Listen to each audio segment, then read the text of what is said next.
दोस्तों, horror night एके channel में आपका फिर से एक बार स्वागत है।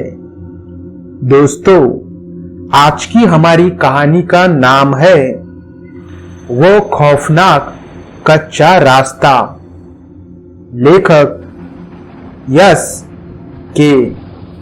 लेकिन दोस्तों, कहानी में आगे बढ़ने से पहले अगर आपने हॉरर नाइट एके चैनल को सब्सक्राइब नहीं किया होगा तो उसे सब्सक्राइब करके बेल आइकन की घंटी जरूर दबाइए ताकि आपको हॉरर नाइट एके चैनल की नोटिफिकेशन सबसे पहले मिल सके।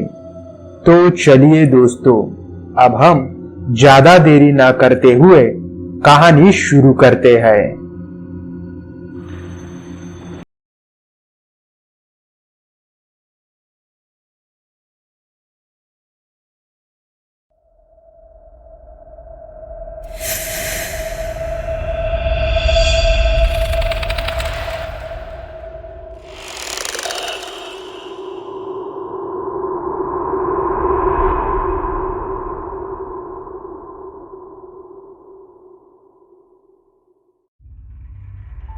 मेरा नाम विक्रम है। मैं एमपी के एक छोटे से गांव में रहता हूं। पेशे से मैं एक टेलर हूं। अपने गांव से लगभग 30 किलोमीटर दूर एक शहर में मेरी टेलरिंग की दुकान है। अपने गांव से शहर तक जाने के लिए मैं बस से सफर करता हूं और बस से ही मेरे गांव को वापस आता हूं। यह घटना मेरे साथ दिवाली के लगभग 1 महीना पहले घटी थी। मैं रोज मेरे गांव से दुकान पर जाने के लिए घर से सुबह 8:30 बजे निकलता था और रात को 9 बजे वापस घर को आता था। मेरे साथ मेरी एक बैग भी रहती थी जिसमें मैं खाने का डिब्बा, पानी बोतल और कुछ मेरा जरूरी सामान रहता था। एक दिन मुझे अपने दुकान पर जाने के लिए सुबह थोड़ा लेट हुआ। उस दिन मैं मेरे घर से सुबह के 10:30 बजे निकला और जल्दी से बस स्टॉप पर पहुंचा। बस स्टॉप पर पहुंचते पहुंचते मुझे 11 बज चुके थे। बस स्टॉप पर पहुंचने के बाद मैं बस का इंतजार कर रहा था और तभी शहर को जाने वाली बस आ गई। फिर मैं बस में चढ़ा। बस में मैंने देखा तो काफी भीड़ लगी हुई थी, तो फिर मैंने पीछे की सीट पर बैठने का फैसला किया और पीछे की ओर आ गया। पीछे की सीट पर भी काफी भीड़ थी, मगर मैंने उस सीट पर थोड़ी सी जगह बना ली और सीट पर बैठ गया। मेरे सीट के ठीक आगे की सीट पर 2 बुजुर्ग आदमी बैठे हुए थे। उनके बात करने से मालूम पड़ रहा था कि एक का नाम विकास जी और दूसरे का नाम कैलाश जी था। वो मेरे पिता के उम्र के दिख रहे थे।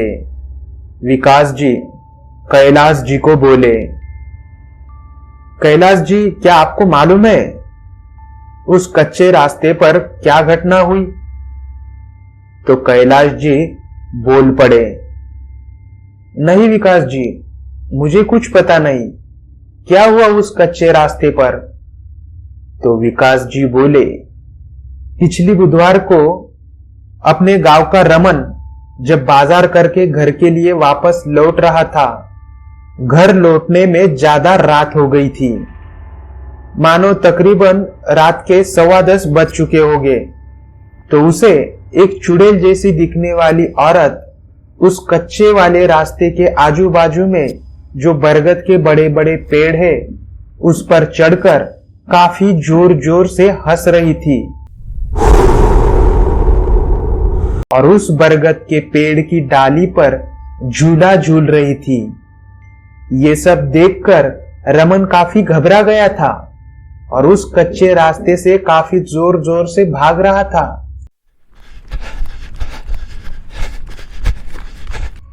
लेकिन भागते भागते वो अपने गांव के एक नाले के पास गिर गया और वहीं पर बेहोश हो गया था। सुबह जब मैं घूमने के लिए जा रहा था तो मुझे रमन वहां पर बेहोशी की हालत में मिला। उसकी हालत काफी खराब थी तो मैंने उसे हॉस्पिटल में भर्ती करवा दिया। तब उसने वो चुड़ैल वाली बात मुझे बताई। मैं ये काफी ध्यान से सुन रहा था क्योंकि मेरे गांव को जाने के लिए भी उस कच्चे रास्ते पर से ही गुजरना पड़ता था और फिर आगे हमारा गांव आता था। थोड़ी ही देर में फिर मैं शहर में पहुंच गया और अपनी दुकान की तरफ निकला। चलते चलते मैं यही सोच रहा था, क्या ये चुड़ैल वाली बात जो विकास चाचा जी बोल रहे थे, क्या ये सच हो सकती है? चलते चलते मैं यही सोच रहा था तो फिर मैंने मन ही मन में बोला, ऐसा कुछ नहीं होगा। फिर मैं ज्यादा ना सोचते हुए अपने दुकान पर पहुंच गया। 1 महीने के बाद दिवाली होने के कारण मेरे दुकान पर सिलाई के लिए कपड़े काफी ज्यादा थे और अब दिवाली के लिए टाइम भी कम बचा था तो मुझे जल्दी जल्दी कपड़े अपने ग्राहक को वापस भी करने थे। तो फिर मैं उस दिन काम करने लगा। अब शाम के 7 बज चुके थे। मेरे दुकान का साथी विनोद मुझे बोला, विक्रम जी, अब रात भी होने वाली है, बाकी का काम कल करें और आपकी बस भी छूट जाएगी गांव को जाने वाली, तो क्या अब हम दुकान बंद करें? तो मैं विनोद को बोला, नहीं नहीं विनोद, आज के दिन थोड़ा ज्यादा काम कर लेते हैं क्योंकि कल अपने 2 ग्राहक है ना, उनके कपड़े लेने आएंगे तो उन दोनों के कपड़े करेंगे और फिर घर के लिए निकल जाएंगे और वैसे भी अब थोड़ा ही काम बचा है। फिर हम लोग काम करने लगे। लगभग मेरा काम रात के 9:30 बजे हो चुका था और फिर दुकान बंद करके मैं जल्दी से बस स्टॉप पर पहुंचा। बस डेपो पर जब मैंने मेरे गांव को जाने वाली बस की इंक्वायरी उस साहब से की तो वो मुझे बोले, साहब, आपके गांव को जाने वाली बस तो आधा घंटा पहले ही चली गई है, अब कोई भी बस नहीं है आपके गांव के लिए। हाँ, लेकिन एक बस है, वो उमरगांव को जाने वाली, उसमें आप जा सकते हैं। मैंने उनसे ठीक है बोलकर बस स्टॉप के एक टेबल पर बैठ गया और मैं सोचने लगा। उमरगांव से मेरा गांव 4 किलोमीटर आता था, लेकिन बीच में मुझे उस कच्चे रास्ते से भी जाना था जो तकरीबन 2 किलोमीटर का था। पर आज सुबह उस विकास चाचा जी की बातें सुनने के बाद उस रास्ते पर थोड़ा मुझे डर भी लग रहा था। ये सोचते सोचते उमरगांव को जाने वाली बस स्टॉप पर आ गई। फिर मैं बस में चढ़ गया। बस में अब ज्यादा कुछ लोग नहीं दिख रहे थे। इसके बाद बस ड्राइवर और कंडक्टर साहब भी आ गए और फिर बस स्टॉप से उमरगांव की तरफ निकल गई। बस ने अब शहर छोड़कर सुनसान रास्ते पर बस चल रही थी। कुछ पैसेंजर ही बस में बैठे हुए थे। मैंने कंडक्टर साहब से बोला, साहब, क्या उमरगांव से आप आगे 4 किलोमीटर तक आ सकते हो? तो कंडक्टर साहब ने मना कर दिया। फिर मैंने भी कुछ नहीं बोला, बस उमरगांव पर पहुंच गई और फिर मैं बस से उतर गया। बस स्टॉप भी अब पूरा सुनसान दिख रहा था, क्योंकि रात के तकरीबन 11:30 बज चुके थे। सब पैसेंजर इधर उधर जा चुके थे। अब मैं भी बस स्टॉप से बाहर निकलकर रास्ते की ओर चल रहा था। मेरे मन में बार बार उस विकास चाचा जी के ख्याल आ रहे थे। कुछ देर चलने के बाद अब वो कच्चा रास्ता लगने ही वाला था। मैंने मेरे बैग में रखी बैटरी निकाली और बैटरी का लाइट शुरू किया। अब वो कच्चा रास्ता शुरू हो गया था। मैं मेरे बैटरी के सहारे चल रहा था। वो रास्ता एकदम सुनसान लग रहा था। उस कच्चे रास्ते के आजू बाजू में बड़े बड़े बरगद के पेड़ लगे हुए थे। मैं डरते डरते अपने बैटरी के सहारे चल रहा था। हल्की हल्की चांद की रोशनी और जहां तक मेरी बैटरी का उजाला था वहीं तक का मुझे दिख रहा था। लगभग मैंने आधा किलोमीटर पार किया होगा, लेकिन तभी मुझे कुछ खुसुर फुसुर करने की आवाज आने लगी। तो मैं वहीं पर रुक गया। अब वो खुसुर फुसुर की आवाज थोड़ी बढ़ रही थी, तो फिर मैं जल्दी से पास ही में जो बरगद का एक पेड़ था उसके पीछे छुप गया और देखने लगा। चांद की हल्की हल्की रोशनी भी आ रही थी और मैं उस पेड़ के पीछे से देख रहा था कि उस कच्चे रास्ते के बीचों बीच एक औरत कंघी से अपने बालों को बना रही थी और वो मेरी तरफ पीठ करके बैठी हुई थी और कुछ गाना गुनगुनाने लगी थी और पास ही में किसी बच्चे की भी रोने की आवाज आ रही थी। तब मुझे विकास चाचा जी का ख्याल आया। क्या ये यही तो चुड़ैल नहीं है जो रमन को दिखी थी? अब मैं थोड़ा डरने लगा था और ये सोचने लगा कि अब मुझे तो इसी रास्ते पर से आगे जाना है और वो औरत वहां पर बैठी है, तो मैं आगे कैसे जाऊंगा। ऐसा सोचते सोचते मैं अपने मुंह का पसीना मेरे रुमाल से पोंछने लगा। लेकिन तभी मुझे एक ट्रैक्टर की आवाज आई जो काफी तेजी से उस औरत की तरफ आ रहा था और उस ट्रैक्टर ने उस औरत को एकदम से ही उड़ा दिया। मैंने तो एकदम से ही डर के मारे मेरी आंखें बंद कर दी थी और फिर मैंने एक बार फिर से रास्ते की तरफ देखा तो उस रास्ते पर मुझे कोई भी नहीं दिख रहा था। अब मुझे और भी ज्यादा डर लग रहा था। मैं जल्दी से उस बरगद के पेड़ के पीछे से निकलकर तेजी से चलने लगा।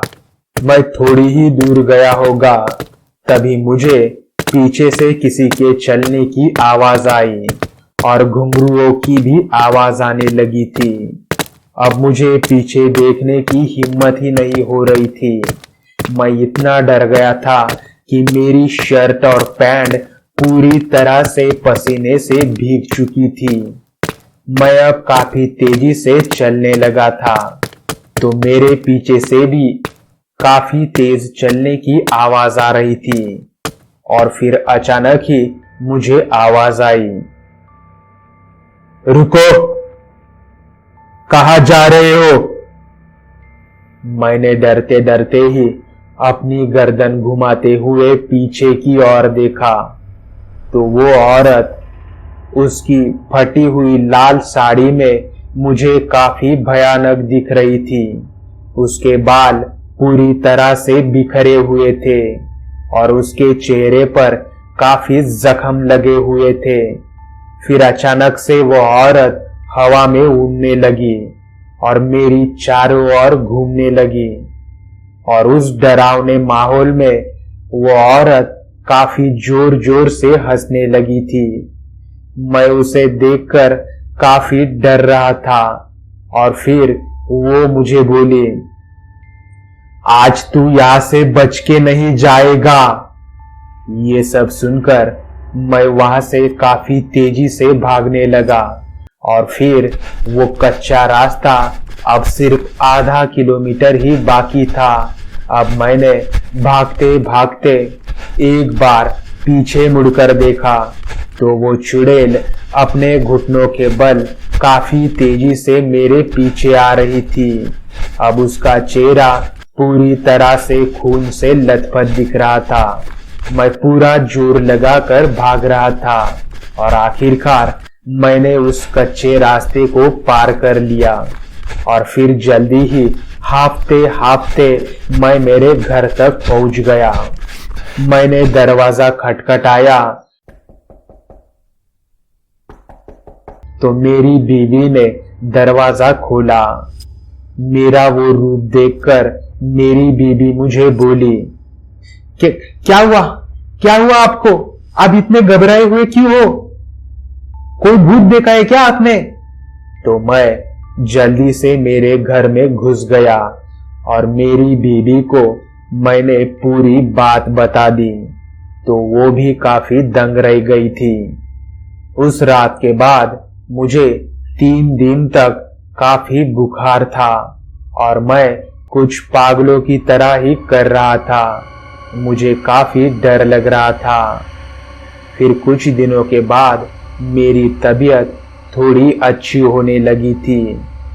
मैं ठीक होने के बाद शहर में मैं अपने काम पर जा रहा था तो बस स्टॉप पर मुझे वही विकास चाचा जी मिले जो उस दिन कैलाश चाचा को बस में बात कर रहे थे। मैंने उनसे नमस्ते बोलकर उस रात की पूरी घटना बता दी तो उन्होंने मुझे बोला, देखो बेटा, उस कच्चे रास्ते पर रात को हमेशा ही कुछ ना कुछ होता रहता है और वो चुड़ैल जो तुम्हें दिखी है ना, उसका पति उसे काफी परेशान करता था। तो उस वजह से वो एक रात को अपने मायके जा रही थी, लेकिन एक ट्रैक्टर वाले की गलती की वजह से वो औरत ट्रैक्टर के नीचे आ गई और वहीं पर उसने दम तोड़ दिया। अब गांव में बहुत ट्रैक्टर है तो कौन से ट्रैक्टर से वो औरत मरी वो आज तक किसी को भी पता नहीं चला, लेकिन अभी भी उसकी आत्मा उस कच्चे रास्ते पर भटकती रहती है। मैं विकास चाचा को ठीक है बोलकर बस में चढ़ा, लेकिन दोस्तों उस रात के बाद मैं कभी भी उस कच्चे रास्ते पर रात को नहीं आया। तो दोस्तों आज के लिए बस इतना ही। अगर कहानी अच्छी लगी हो तो उसे लाइक कर दीजिएगा और हाँ दोस्तों, हॉरर नाइट एके चैनल को सब्सक्राइब कर दीजिएगा ताकि आपको ऐसी ही डरावनी कहानियां सुनने को मिल सके। तो चलिए दोस्तों, अब हम मिलेंगे ऐसी ही किसी डरावनी कहानी में। तब तक के लिए अपना और अपने परिवार का ख्याल रखिए।